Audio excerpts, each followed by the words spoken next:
first, last name, spell both for me. Roger, R-O-G-E-R, Haggard, H-A-G-G-A-R-D. Your title. Battalion Chief with the Rome-Fire Department.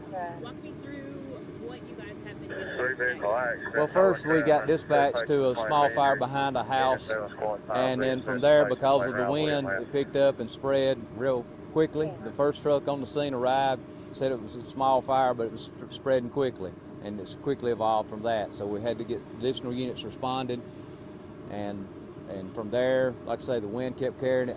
What we did from that point was start going to the structures that we saw ahead of the fire and try to protect those. I know you were talking to me about coming through this area and actually seeing the flames. Walk me through what that looked like when you got here. Well, first, when I first came through this area, the fire hadn't reached this area, and I was looking for a place to unload the bulldozer to plow around the fire, and this was unburned. But I went and checked a couple of houses, came back, and it already crossed in a matter of 10 minutes, crossed and got on the other side of the road. What does that tell you when you see the fire moving that quickly? Well, for one, we got to get ahead of it to protect the exposures, houses that's in immediate danger of that. Okay. What does it take to fight a fire that is moving this quickly when you have the wind blowing like this? Well, there again, what we focus on is getting to the structures in front of it and basically protecting those.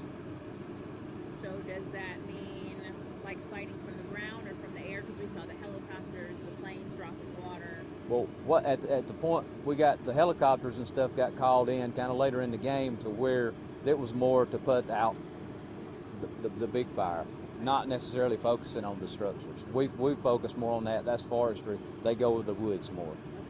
Talk to me a little bit about evacuations. What did that look like? Evacuations was a kind of a group effort between fire. We just asked for evacuation, and the police department, county police and sheriff, I think. I'm not 100% sure who assisted, but they did. We got a subdivision across the highway over here that was being threatened, and they went into action and got those people moved out. And also there was an evacuation set up, and I'm not real sure who did that, but it was at a couple of the churches, and they assisted well too. Okay.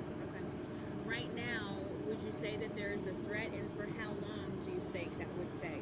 Well, there's a threat probably till it rains, because this fire, with this wind and as much as big of area as it covered, there's no way that we can put it out. I know that you guys have told people to do not burn outside. Tell me why.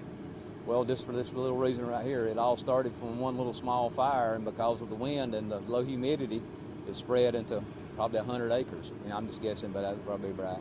When you say a small fire, is that a small, like someone was burning and it started from that, or is it like, how did the fire actually start? Well, I'm not 100% sure, but we got the call to come in. It was a small fire behind a house, and I hadn't been over to talk to them to see exactly how that started. But yes, it was something really small, I think, but spread into something really big. Talk to me about this time of year for you guys out here when it does get so dry.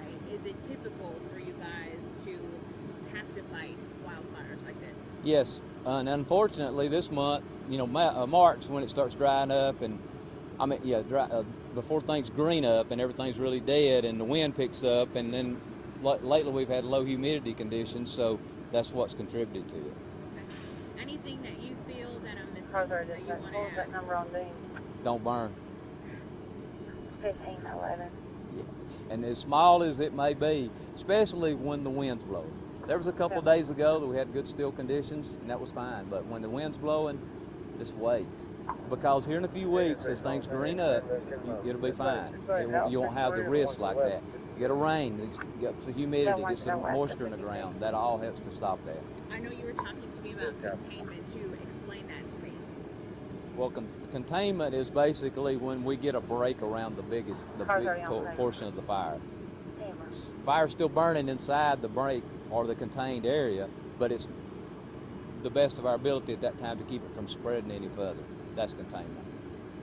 Perfect. I think that's all I got. All righty. Thanks. All right.